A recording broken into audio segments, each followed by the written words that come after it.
Buenos días, nosotros vamos a presentar el tema de diferenciación gonadal y aparato reproductor femenino.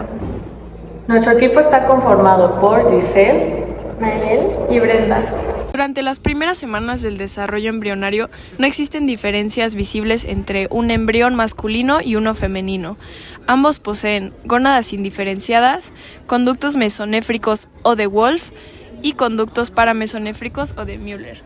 Será la presencia o ausencia de genes y hormonas lo que determinará el desarrollo sexual. Todo inicia durante la gastrulación. El mesodermo intraembrionario se divide en axial, paraxial, lateral e intermedio. El aparato urinario y reproductor se originan principalmente a partir de mesodermo intermedio. A los lados de la aorta se forma la cresta urogenital. La cresta urogenital se divide en cresta gonadal y cordones nefrogénicos. Los cordones nefrogénicos originarán estructuras urinarias y la cresta gonadal dará origen a las gónadas. Las células germinales primordiales no nacen en la gónada. Se originan cerca del saco vitelino y migran hacia las crestas gonadales. Viajan a través del mesenterio dorsal hasta alcanzar las gónadas primitivas. Estas células son fundamentales porque inducen la diferenciación gonadal. En ausencia de ellas, la gónada no puede desarrollarse adecuadamente. Nosotros somos los conductos mesonéfricos, también llamados conductos de Wolff. y nosotros somos los conductos paramesonéfricos o conducto de Müller. Y coexistimos en todos los embriones. Los conductos mesonéfricos se desarrollan relacionados con el mesonefros. Posteriormente, lateralmente a ellos aparecen los conductos paramesonéfricos. Durante varias semanas, ambos sistemas permanecen juntos. La gónada es inicialmente indiferenciada, ya que posee una corteza externa y una médula interna. Si existe el cromosoma Y, aparece el gen SRY. Este produce el factor determinante testicular, o TDF. La médula gonadal se desarrolla formando el testículo. La corteza se degenera y forma la túnica albuginea. En ausencia del gen SRY, el desarrollo femenino ocurre de manera pasiva.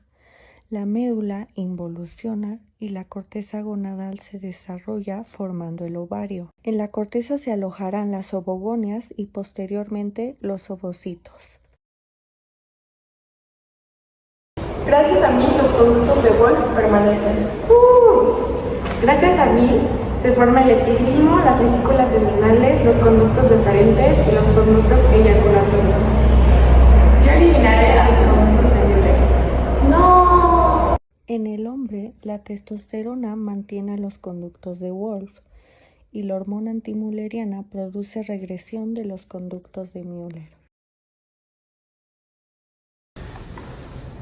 Como no hay testosterona ni hormona antimülleriana, yo puedo desarrollarme.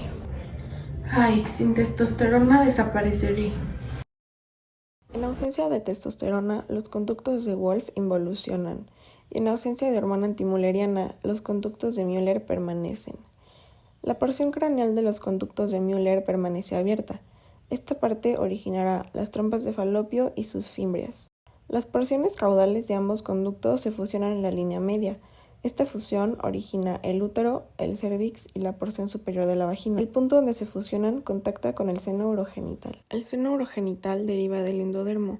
Contribuye a formar la porción inferior de la vagina, el vestíbulo vaginal y la uretra femenina. Cuando los conductos de Müller contactan el seno urogenital, inducen la formación de los bulbos sinovaginales. Estos forman la placa vaginal. Posteriormente, la placa se canaliza formando la luz vaginal. Los genitales externos derivan del tubérculo genital, los pliegues labioscrotales y los pliegues urogenitales, los cuales vienen del mesodermo que rodea la cloaca. El tubérculo genital se diferencia hacia el clítoris, los pliegues urogenitales se convierten en los labios menores y los pliegues labioscrotales se convierten en los labios mayores.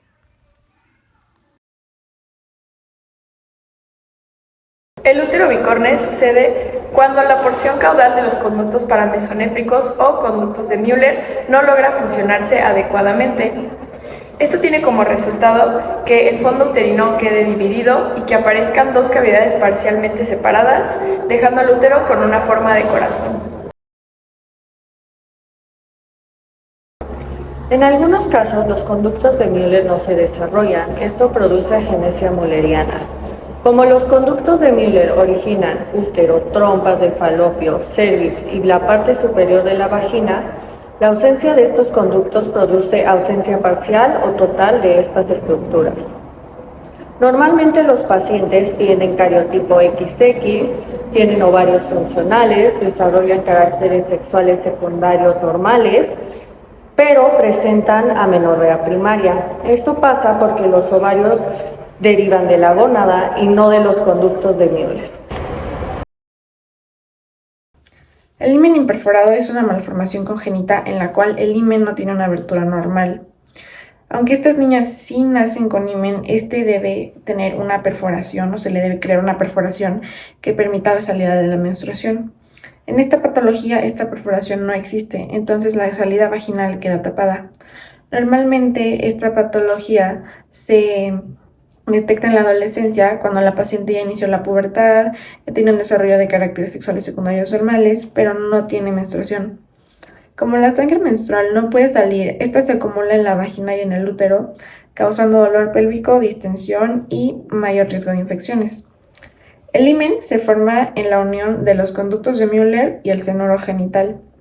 Entonces, pues esta patología ocurre por una falla en la perforación de esta membrana.